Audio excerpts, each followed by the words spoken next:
안녕하세요. 브루스와 하늘의 시소입니다. 시소입니다.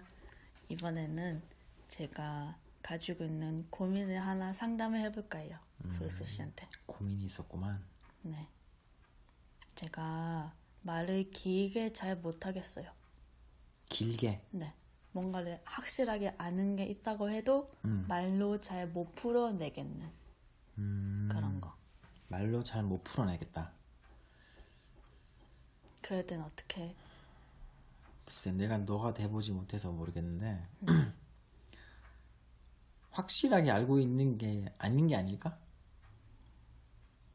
그럴 수도 있겠다. 그러니까 확실하게 안다는 생각이 들었다면은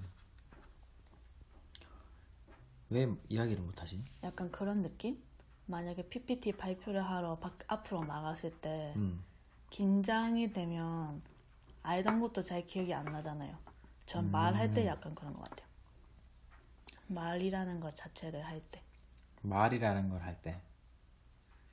일단은 내가 그랬던 적이 있었던지를 한번 생각해 보겠습니다. 많이 없었나 보네요. 말을 잘 못한다. 뭐 긴장이라던가 심리적인 이유. 근데 긴장을 하면은 말을 못하게 돼요. 근데 긴장을 하더라도 내가 확실히 알고 있다고 있으면은 불확실하니까 말을 못하는 거지. 불확실? 불확실하니까 내가 이 이야기가 진짜 맞는 얘기인지 불확실한 거야. 예를 들어서 나도 여러 가지 경제, 금융, 재테크, 부동산 얘기를 하지만 만약에 내 앞에 금융감독원 원장이 와 있다. 걔는 금융감독원 원장은 국사학과니까 인류학과지. 인류학과니까 내가 말을 많이 할 수 있겠는데 다른 어떤 전문가가 와서 있을 때 내 이야기를 경제에 대해서 이야기를 할 때는 조심스러워질 것 같아요. 그죠? 네. 그러니까 내가 했던 거에 내가 몰랐던 어떤 얘기를 할 수도 있으니까 나한테 공격을 받을 수 있겠다는 생각이 들 거 아니에요. 그러면은 내가 섣불리 말을 못 하겠지. 네. 그러니까 우리 하늘이도 어떤 이야기를 이제 나눌 때 나는 확실히 안다고 생각했어. 근데 그게 확실한 게 아닌 거지. 확실하다는 게. 맞는 것 같아요. 그렇죠. 네. 그러니까 이게 확실해지려면은 어떻게 해야 되냐. 항상 내가 아는 지식에 대해서도 비판적인 생각을 가지고 있어야 돼요. 어떻게 그러니까 나의 논리를 비판을 해봐야 되는 거야. 평소에? 그렇죠. 어떻게? 어떻게는 뭐 그러면 어떻게? 평소에 생각을 많이 하는 편이에요? 속으로? 생각을 많이 하죠. 내가 이렇게 논리를 이렇게 구축을 할 때 비판받을 수 있는 건덕지가 없나? 그걸 생각을 해봐야 되는 거예요. 항상. 그리고 비판받을 건덕지가 있을 것 같아. 그럼 그걸 어떻게 이제 합리화를 시킬 것인가도 생각을 해봐야 되는 거야.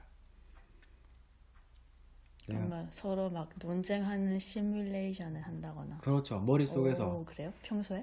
머릿속에서 A와 B가 있는 거야. 그래서 내가 이제 생각을 점점 전개를 해나가 보는 거예요.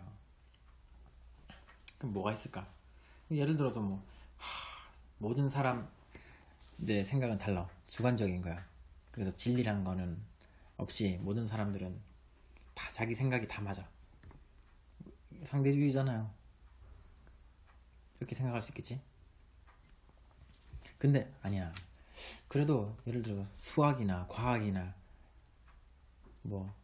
법학이나 이런 것처럼 모든 사람들이 공감하는 어떤 학문이란 게 생기잖아요. 그 모든 사람이 다 자기 생각이 맞고 상대적이고 주관적이라면은 모든 사람이 공감할 수 있는 학문 체계라는 것도 생길 수가 없어야지. 네. 근데 그런 게 생기는 거 보니까 이게 공통적으로 존재하는 진리라는 게 있긴 있는 거야. 그렇게 되겠죠. 그러다가 과학이 좀 진리인 것 같아. 근데 또 생각해보면 과학이라는 게 다 감각기관으로 관찰해서 얻는 결과잖아요. 근데 보니까 감각기관이 점점 연장되는 거지. 예를 들어 현미경 같은 게 생겨서 점점 미세한 것들을 보게 되고 망원경이 생기니까 점점 큰 걸 보게 되고 근데 점점 커서 막 허블 망원경보다 더 큰 거 막 보고 하니까 우주에서 일어나는 막 블랙홀 같은 현상 같은 거 보니까 뭐 막 중력이나 뭐 이런 막 이런 걸 막 무시하는 현상도 막 일어나고 또 막 현미경으로 막 양자의 세계로 들어가 보니까 이게 뭐 위치와 속도가 측정도 안 되고 막 그런 일이 일어나잖아요. 이야, 그러면 이게 우리가 진리라고 생각했던 것이 우리 감각기관에 의존하는 것이 아니냐. 그러면 감각기관으로 느낄 수 없는 것들도 존재하는 게 아니냐. 그러면은 꼭 관찰에 의해서만 진리를 발견할 수 있는 게 아닌 거 아니냐. 그럼 종교도 맞는 거 아니냐. 네. 신도 있는 거 아니냐. 막 이렇게 되는 거지. 엄청 의식의 흐름이 자연스럽게 연결되네요. 그렇죠. 그게 이제 지금까지의 철학. 콜라의 힘? 콜라 한 잔 먹어야겠습니다. 나도 콜라 한 잔. 그게 이제 지금까지 철학과 과학이 이렇게 발전하는 어떤 뭐 대강의 순서예요. 그게. 그러니까 이게 서로 그게 뭐 일종의 또 변증법적인 발전이었다고 생각할 수 있겠죠. 서로 비판하면서 이렇게 발전한 건데. 그러니까 이제 우리 하늘이도 네. 내가 하는 말을 잘하려면은 일단 나만의 논리가 구축이 돼 있어야 되고 한번 시뮬레이션 돌려봐야 되고. 근데 이게 항상 현대 철학에서도 나오는 거지만 이 타자의 존재는 항상 있는 거예요. 타자가 뭐냐? 나와 나의 반대다가 항상 있다는 거예요. 타자의 존재라는 게 있기 때문에 내가 진리라고 생각하는 것도 이게 아니라고 반박하는 어떤 존재가 항상 있는 거야. 그래서 현대의 과학도 발전하고 철학도 발전하고 다 발전하는 거예요. 그러니까 내가 확실하게 안다고 생각해서 말을 하지만 이걸 반박할 누군가는 있어요. 항상. 근데 그걸 두려워하면은 나는 어디서도 말을 못하는 거지. 그걸 두려워하지 말고 내가 확실히 아는 거를 그냥 전달한다고 생각을 하는 거예요. 내가 아는 것까지만 전달한다. 근데 얘가 어떤 사람이 그건 아닌데 그럼 나의 지식을 수정을 하면 돼. 나의 논리 체계를. 근데 그걸 왜 두려워하냐면은 사람이 좀 이 뇌가 굳은 사람들 빨리 그거를 받아들여서 논리 체계를 새로 구축할 수 있는 능력이 있어야 돼. 근데 내가 구축하는 게 너무 힘들어. 나는 근데 다 구축해놨는데 또 얘는 좀 나보다 공부도 잘하고 좀 아는 것도 많은데 얘한테 얘기했다가는 나의 논리 체계가 파괴될 것 같아. 또 구축해야 될 것 같아. 네. 그러면 안 해야 되겠다. 그러니까 얘한테 안 하고 얘는 고졸이니까 아무것도 모를 거야. 얘한테 막 이제 하는 거지. 아무 도움이 안 돼요. 그건. 그죠? 그러니까 어떤 지식적인 측면에서 정보를 내가 얻을 수도 없고. 그럼 내가 근데 뭐 영업하는 사람이다. 그러면 도움이 되겠지? 얘한테 말해서 하나 팔아먹을 수 있으니까. 근데 전혀 나한테는 발전도 없는 거예요. 그러니까 타자의 반박에 두려움을 가지면 안 돼. 그리고 내가 아는 것을 이야기하는 게 이 사람한테 굳이 뭐 꼭 영향을 끼치거나 동의를 얻어내거나 해야 한다는 고정관념에 사로잡혀 있으면 안 되고 내가 가진 정보와 지식을 전달한다는 생각으로 이야기를 해야 돼요. 그냥. 그럼 거기서 반박을 하거나 하면은 그걸 빨리 논리체계를 또 새로 그 정보를 바탕으로 재구축을 빨리 해야 돼. 생각을 해서. 그 과정이 힘들 수도 있어요. 그냥 머리를 써야 되고 그 전에 있었던 정보들을 다시 재조합해가지고 줄거리를 만들어야 되니까. 그렇지만 그거를 빨리빨리 해야지. 지금 또 학생이니까 빨리빨리 해야 돼요. 그런 거를. 이런 원리는 어떻게 알게 되셨어요? 이런 원리를? 네. 이것도 누가 안 가르쳐주면 모른다고 할 수 있을 것 같은데. 글쎄요. 뭐 생각을 많이 하고 이야기를 많이 하고 그러니까 나도 이런 거를 자신 있게 얘기하는 거는 지금까지 내가 하는 이야기는 반박을 별로 당해본 적이 없으니까 그런 거죠. 그겠죠? 그리고 반박을 받았을 때는 또 빨리 고쳤으니까 얘기를 하는 거겠죠. 그 얘기하는 걸 좋아해요? 그 얘기를 계속 해야죠. 내가 하는 일이 부동산인데 네. 내가 부동산 얘기를 해야 될 거 아니야. 뭐 전달해야 돼. 부동산 얘기가 아니더라도 얘기한다는 행위 자체가 좋은 거예요. 이야기를 나 쓸데없는 말을 또 많이 하진 않아요. 항상 목적이 있어요. 네. 상대방을 좀 재밌게 해줘야겠다. 네. 아니면 이 정보를 전달해야 되겠다. 아니면 유튜브 녹음을 해야 되겠다. 아니면 이 썰렁한 분위기를 좀 깨야 되겠다. 얘랑 좀 친해져야 되겠다. 아니 그럴 때 말하는 거지. 뭐 내가 라디오도 아니고 뭐 버튼만 누르면 내가 말을 하나. 항상 목적을 가지고. 난 책을 볼 때도 줄을 탁 꺼요. 내가 써먹어야 되겠다. 혹은 이건 말이 안 된다. 보통 번역서 같은 거 보면은 막 맥락이 좀 안 맞거나 좀 이상하게 된 것들이 많이 있어요. 전체적인 맥락에서 이 부분을 번역을 해야 되는데 그 문장이나 단어만 바꿔서 그냥, 왜냐면 이 사람들 어차피 이 한 권을 빨리 번역해야 돈을 받으니까 그런 것들이 부분이 있어. 그럼 내가 줄 거서 이렇게 또 생각해보고 그런 거지. 왜냐면 책을 보는 시간도 아깝잖아요. 근데 보고 나면 다 까먹으면 그 무슨 시간 낭비야. 맞아. 그래서 중요한 부분은 줄을 꺾고 옆에다가는 이렇게 좀 써요. 그런 걸 해야지. 시간이 돈이다. 시간이 돈이다라는 걸 빨리 깨달아야 돼.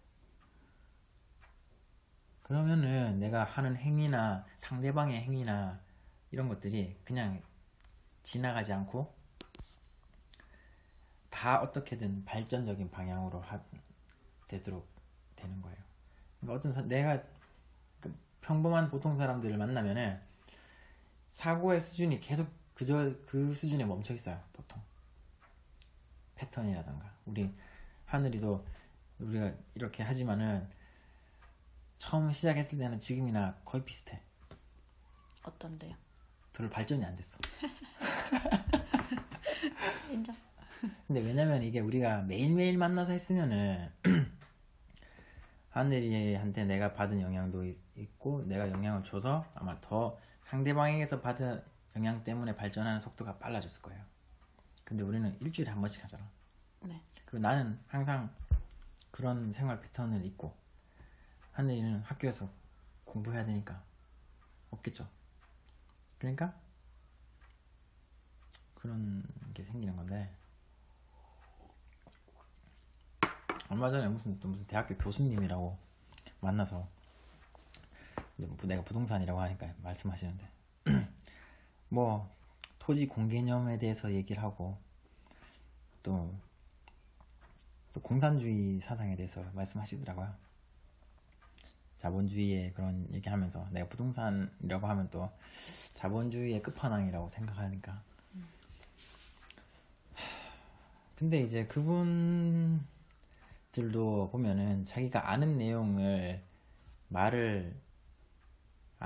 대해서 정보를 전달한 거지 나한테. 그래서 그분이 하려고 했던 얘기는 토지라는 것이 공공재지 사유물이 되어서는 안 된다에 대한 논리를 나한테 이제 이야기를 한 거예요. 그리고 아파트 값이 너무 오른다. 너무 오르니까 사람들이 살 수가 없다. 내가 얘기했어요. 아니 아파트 값이 막 오른다는 게 그게 무슨 화분에 있는 난초도 아니고 아파트 값이 그냥 쑥 자라는 거냐. 아파트 값이 왜 오르는 것 같아요? 인플레이션과 관계된 것 같은데요. 그쵸? 어떤 연관관계가 있어요? 일단 사려는 사람은 더 비싸게 팔고 싶고 파는 사람은 뭐 적당한 시기에 파는 거니까. 그러니까 아파트 가격이 왜 오르냐고. 그런 사람들이 있으니까요. 사고 파는 사람이 있으니까. 수요자? 수요자가 있는데 어떤 수요자가 있는 거예요? 돈 벌려고 하는. 돈 벌려고 하는? 네. 돈 벌려고 아파트를 사요? 그 집에서 살거나 아니면 진짜 투자 목적으로 하거나 둘 중에 하나 아니에요? 투자 목적으로 사니까 가격이 올라간다? 가격이 왜 올라가냐고. 아파트가 왜 5억 하는 아파트가 왜 지금 10억 하냐고요. 그러게요. 왜죠? 왜냐? 아니 생각해봐요. 아파트 건너 아파트가 10억이라고 하는 거는 누가 10억 주고 그걸 살 사람들이 있으니까 10억이 된 거예요. 아무도 10억 주고 안 사면은 그게 10억이겠어요? 너무 비싸서 10억짜리 아파트야? 너무 비싸서 안 사야겠다. 못 산다. 못 사. 전부 너무 비싸서 못 사겠어. 너무 비싸니까 안 사겠어 하면은 그 아파트가 10억이 되겠어요? 안 되죠. 네. 그 아파트 원래 5억짜리였는데 지금 10억에 판대. 그럼 사겠어요? 아니요. 안 사죠. 그럼 사는 사람들은 뭐예요 그러면? 더 오를 거라고 생각하는 사람들. 더 오를 거라고 생각하는 사람들이면서 돈이 10억 있어야 되겠죠. 네. 그럼 파는 사람은 뭐야 도대체? 왜 파는 거야? 이 사람들은 분명히 10억짜리가 15억 될 거라고 생각해서 이걸 살려고 하는 건데 네. 왜 팔아요 이 사람은 15억 될 거를? 이미 산 거에서 올랐는데 이제 딱 그 정도 되면 팔려고 마음을 먹었거나 15억 될 건데? 급하게 돈이 필요하거나 그럼 파는 사람들은 이제 급하게 돈이 아니면 다른 투자를 해보고 10억짜리 아파트 가진 사람이 급하게 돈이 없어가지고 급하게 팔 것 같아요? 아니, 각자 그렇게 적당한 시기라고 판단을 했겠죠. 아니 근데 이게 15억이 될 거라고 생각하는데 이걸 팔아? 안 했겠죠. 안 했겠죠. 웃기잖아요. 이 사람은 네. 원래는 5억이었던 게 지금 10억이나 됐는데 15억이 될 거라고 생각하고 10억을 투자하는 거예요. 이 사람 파는 사람은 다 남들이 15억 될 거라고 하는데 또 파는 거죠. 근데 왜 팔겠어요? 이건 그만 안 오르겠지 저는. 그러고 파는 거예요. 그러니까 주식시장도 똑같은데 가격이 변동하는 물건의 거래가 일어날 때는 두 가지 심리가 충돌하는 거예요. 한쪽은 더 오를 거야. 한쪽은 여기 더 안 오를 거야. 이 두 사람이 만나야 돼. 그래 거래가 이루어지는 거예요. 이게 10억이라고 내 아파트 10억으로 올리자 막 그래서 뭐 쭉 올라가는 게 아니에요. 내가 뭐 그 아파트 주인들이 쭉 올리는 게 아니에요. 네. 그 돈을 지불하고서라도 사겠다는 거야. 10억으로 할 수 있는 일이 얼마나 많아요. 많죠. 근데 분양 때는 5억이었던 게 2배가 됐는데도 불구하고 이걸 돈을 주고 사는 거죠. 그 누가 피해를 봐요? 그 과정에서 서민들이 뭐 피해를 봐요? 서민들은 어차피 그걸 살 수도 없어요. 5억일 때도 못 사. 5억일 때도 못 사고 그걸 1억에 줄 테니까 사라고 해도 안 사는 사람들이에요. 사겠어요? 그러니까 서민들이냐. 대출 땡겨서 사면 살 수 있었어. 그래도 안 사는 사람들이에요. 그래요? 안 사죠. 안 사는 사람들은 안 사는 거야. 아니 관심이 없어서. 관심이 없고 위험하다고. 뭔가 모를 위험 그렇지. 때문에. 그런 위험을 감수를 안 하고 위험을 감수하기 싫고 내가 가진 돈을 내놓기도 싫어. 그냥 그 돈으로 뭐 사 먹고 싶지 그냥. 그런 심리 상태를 가지고 있어요.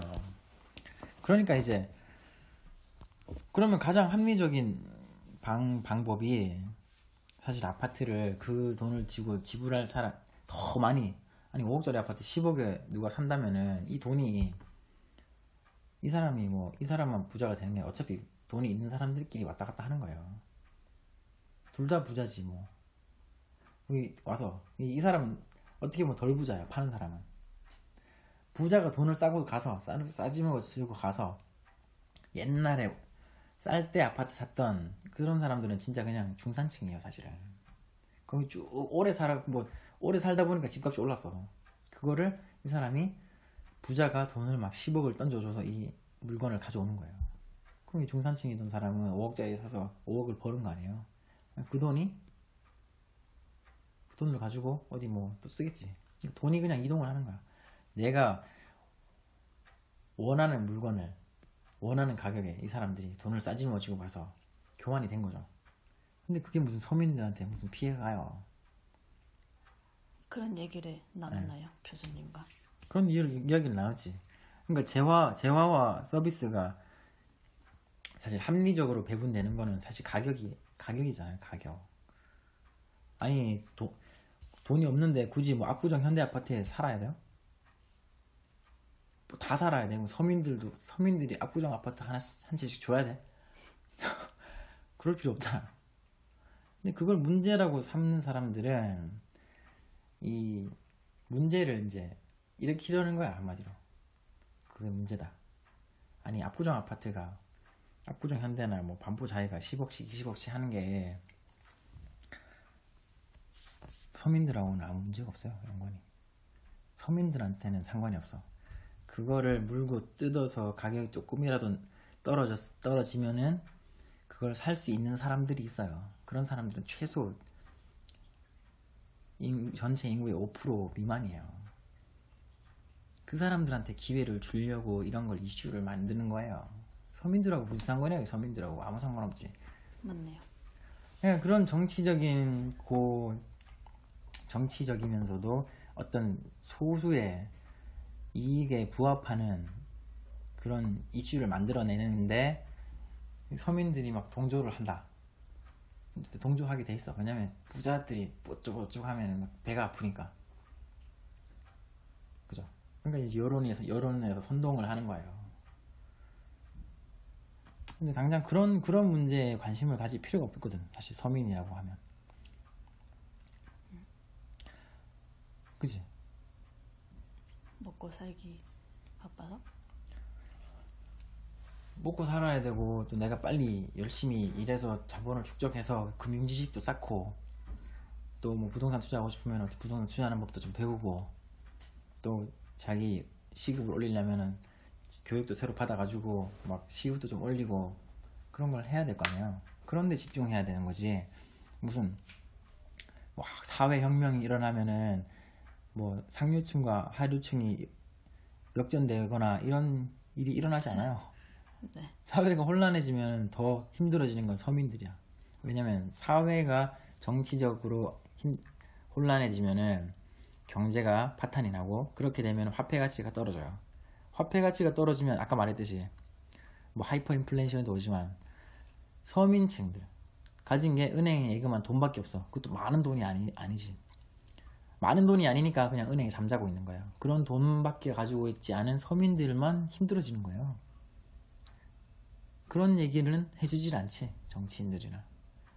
왜냐면 이 사람들의 목적은 10억 된 압구정 아파트를 계속 물어뜯어서 5억 만들어서 내가 가지는 게 목적이니까. 우리 채널이 많이 해주네요. 그럼요. 코카콜라가 많이 소진되고 있습니다, 지금. 내 활동할 때는 설탕이 필요하니까. 아, 펩시네. 그래서 이 서민이나 중산층들은 빨리 이 금융 지식을 쌓고 투자 자산 같은 거 하여튼 이런 금융에 대해서 빨리 깨닫고 또 우리 인생이란 무엇이냐, 행복이란 무엇이냐, 이런 것들을 좀 우리 팟캐스트를 통해서 좀 많이 들으시고 해가지고는 또 인생을 또 풍부하게 사는데 도움이 될 겁니다. 많이 들으셔야 돼요. 그래서 하여튼 뭐 그렇게 생각해요. 오늘 이게 이제 좀 적어가면서 해야 되겠어. 또 처음에 주제가 뭐였지? 고민 상담이 고민 또 상담이었지. 부동산은 최고라는 걸로 빠졌네. 부동산 사랑이란. 하여튼 그 처음에 고민은 뭐 말을 하는데 긴장되고 해서 길게 못하겠다 라고 했다는 거는 그 시간만큼 그 시간을 채울 수 있을 만큼의 컨텐츠가 없는 거예요. 내가 지금 나이도 어리고 내가 그 나이 때는 참 책을 많이 읽었어요. 내가 하루에 한 권씩 읽었던 것 같아.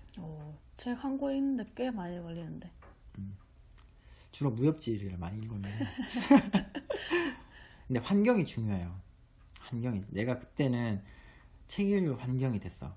왜냐면 우리 집이 빌라였는데 막 그 산이 바로 뒤에 있는 그런 빌라였어요. 빌라 이름도 푸른 숲 마을인가 그랬어. 그러니까 우리 내 방 뒤에 창문이 크고 베란다가 있고 그 뒤에 딱 숲이 있었지. 그럼 내가 거기 이제 저녁 때 탁 들어가서 이불 쫙 펴놓고 탁 엎드려가지고 책을 탁 읽으면은 정말 쏙쏙 들어오고. 그랬구나. 맞아. 정말 좋았던 것 같아. 그 환경 진짜 중요한 것 같아 지금 생각해보면. 요새야 뭐 책 들고 다니면서 뭐 지하철에서 보고 뭐 거의 지하철에서 많이 보는 것 같은데. 요새 뭐 읽어요? 요새는 금융으로 본 세계사. 그거. 독서 토론 모임 가야 되니까. 그 책도 뭔가 좀 엉성합니다. 그래서 제가 일단 읽어서 독서 토론 모임 나가가지고 또 좀 보충 설명과 그런 것들을 해서 콘텐츠로 또 만들어야죠. 그럽시다.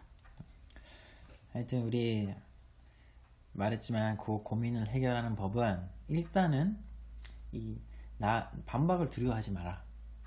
그리고 내가 한 말에 너무 큰 나의 모든 자존심을 걸 필요는 없다. 내가 하는 이야기에 그냥 담백하게 내가 아는 정보를 전달한다는 생각을 가지고 얘기하는 거예요. 그리고 그 정보는 항상 레퍼런스가 확실해야 돼. 카더라 이런 얘기를 전달하지 마요. 레퍼런스가 확실한 거, 무슨 논문 뭐 이런 거는 좋아. 또 뭐 요새는 아니면 최소한 뉴스, 최소한 기사 그런 것들로 논리를 구축을 해서 정보를 전달한다. 그러면 다른 사람들이 그 정보에 대해서 이제 수정을 가할 만한 요소들을 지적을 하겠죠. 그러면 나는 그걸 겸허하게 받아들여서 빨리 새로운 논리 체계를 구축해야 된다. 왜냐면 뭐 하늘이가 막 종교단체를 설립할 건 아니잖아요. 나의 신념이 생겼더라도 좀 조금씩 수정을 해가면서 더 좋은 방향으로 가면 되는 거지. 뭐 종교단체나 기독교나 불교나 이런 것처럼 그걸 받아들이면 막 나의 신념 체계가 완전 무너져 막 그러진 않으니까.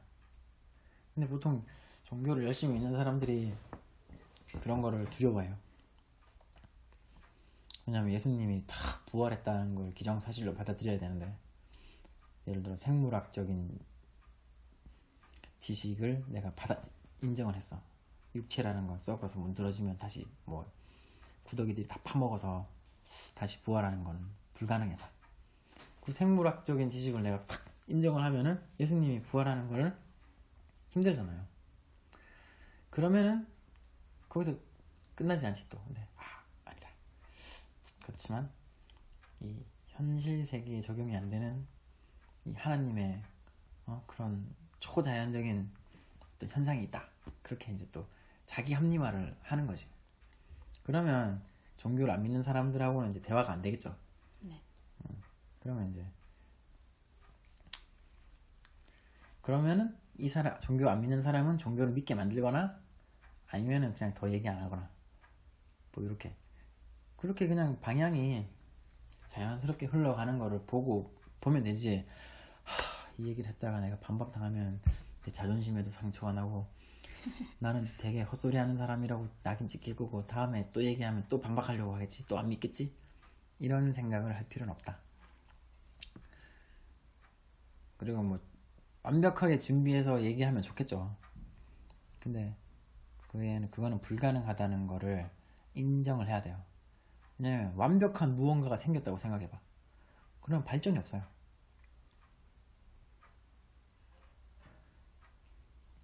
중세 시대가 암흑 시대라는 게 그런 거야. 기독교 진리가 짱. 딴 거는 없어. 그러니까 이제 암흑 시대. 인간의 창의성이 말살되는. 그렇게 되는 거지. 그러니까 항상 받아들일 준비를 하고, 다 받아들일 필요는 없어. 얘가 반박을 하는 걸 내가 듣고 또 내가 가진 지식과 정보와 논리를 가지고 또 비판하고 하면 돼요.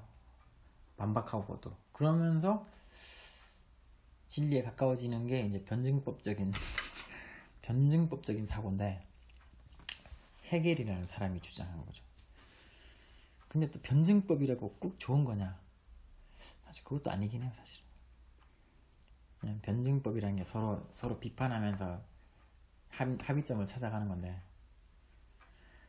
그럼 끝이 없으니까 얘기를 해요. 결국 서로 이제 그러니까 받아들이자라는. 그래서 왜냐면 그렇게 전쟁도 막 나고 왜냐면 A 국가 B 국가 서로 말이 안 통하네. 야, 싸우자. 변증법 팍 해가지고 막 이제 해서 평화가 오긴 하는데, 그 국가 간에 단체 간에 막 이렇게 힘의 대결을 하니까 그 기본 베이스가 이제 변증법적인 철학인 거예요, 그죠? 그러니까 이제 세상이 너무 무서운 거야. 무기가 너무 세고 하니까. 그래서 그냥 받아들이자. 또 다시 상대주의가 또 그래, 너네 국가가 맞아, 우리 국가가 맞아, 이렇게 가자. 막 그렇게 하는 거니까. 그러다 보니까 이제 과학 말고는 거의 우리가 끝까지 쫓아가야 할 게 과학 말고는 없는 것처럼 보이기도 하는 게 현대 사회이긴 한데, 자꾸 말이 길어지네요. 그러게요. 빨리 끊읍시다.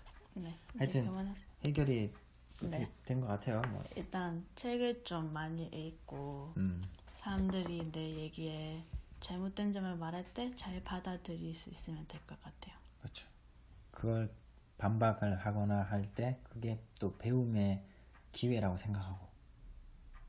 좋네요. 그렇게 하면 될 것 같습니다. 그러면 오늘은 여기까지. 바이바이.